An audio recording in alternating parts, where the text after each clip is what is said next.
My name is Zina Safar and I'm a registered psychologist in Calgary, Alberta, Canada. Today we'll be talking about family violence and we'll provide a couple of videos. And the purpose of creating these videos is to create understanding and awareness around family violence and abuse. As awareness is a great agent for change, you'll be informed about what is family violence and how we can recognize early signs of abuse and why family violence could be hidden sometimes for so long, and also why it's not always easy for victims to leave abusive relationships.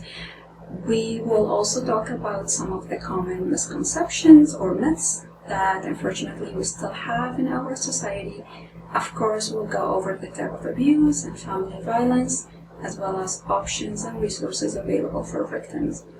Then we'll talk about how to establish healthy boundaries in relationships, or even after leaving them, after leaving like abusive relationships, which is not always easy. We'll provide tools on how to deal with conflict peacefully, how to manage anger, and how to prioritize your mental health and well-being to help you get through these tough times. And so let's go about the definition of what is family violence.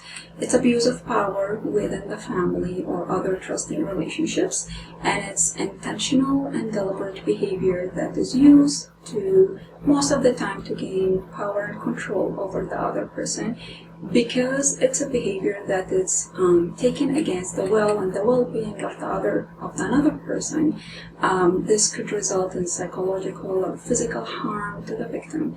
Family violence does not only impact the people who are directly involved in it, but it also impacts the whole family, such as children and the community as well. So the question right now is, what are the types of family violence?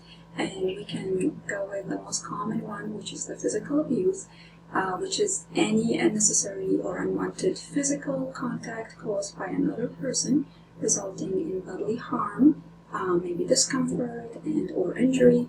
And examples of physical abuse could be slapping, kicking, restraining, choking, maybe throwing things, and restraining food. The second type, which is psychological and emotional abuse, which is any act that provoke fear, diminish the person's dignity and self-worth. An example of emotional and psychological abuse could be yelling, intimidating, gaslighting, which we're going to talk about it later, maybe body shaming in the form of teasing, or when the person is engaging in behavior that creates fear to the other person. That's also another type of emotional abuse. Example of that could be slamming doors, punching walls, harming pets, driving too fast, which is not directly harming the victim, but creating fear. Or another type of emotional abuse when the person is using threats for the purpose of control. For example, a threat to commit suicide, or threat to report to the police, or file charges, or do illegal things, or maybe threatening to never give the custody of the children, or telling the judge that about something that did not happen or happened in the past. The other type of abuse is the sexual one, which is any unwelcome or forced sexual activities, unwanted contact, or using threats. There is one type of sexual abuse, which we call it the reproductive coercion, which is controlling their reproductive choices or access to health services, forcing or maybe controlling the use of contraception, which happen in couple relationships. Then we have the verbal abuse, and that type of abuse is the use of any negative comments that is offensive, threatening, or degrading, embarrassing, such as name calling, false accusation.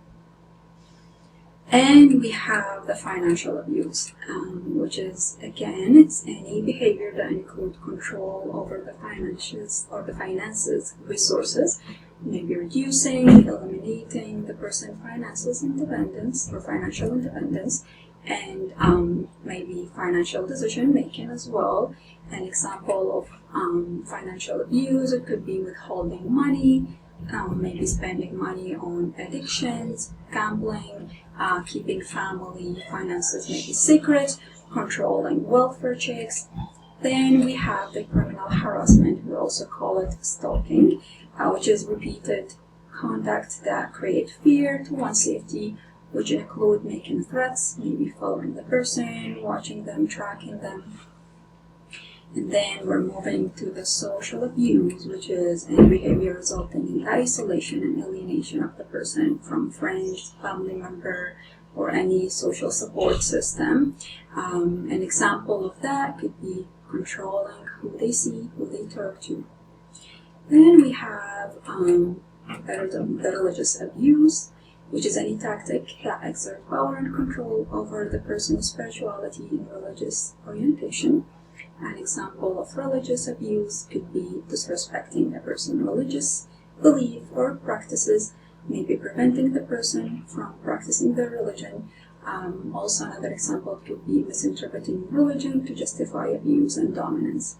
Then we're going to the other type, which is using children, or we sometimes call it child abuse, which is the use of a threat or actions to harm the children or to take the children from the other parents in order to control the parents, or using the children to relay messages, which is move us to the neglect, which happen through action or inaction toward vulnerable individuals such as children, sometimes elderly.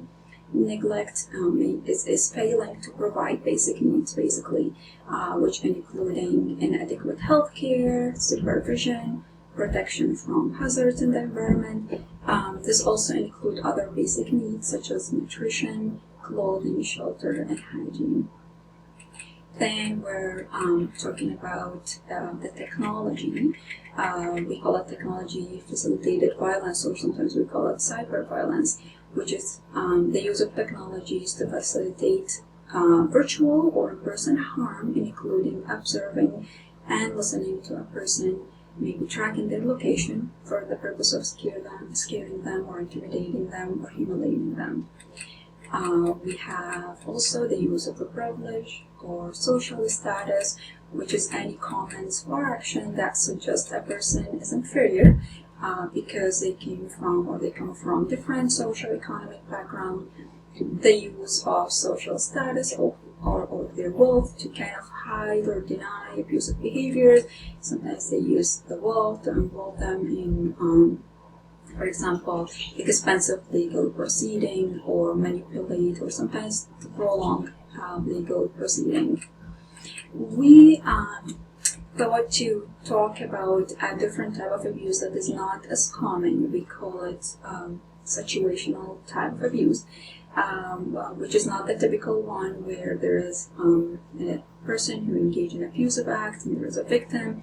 The situational violence occurs in a relationship in which there is more, like there's two people are involved. And kind of the violence is quite reciprocal, which is, again, it's not as common as the other type of abuse.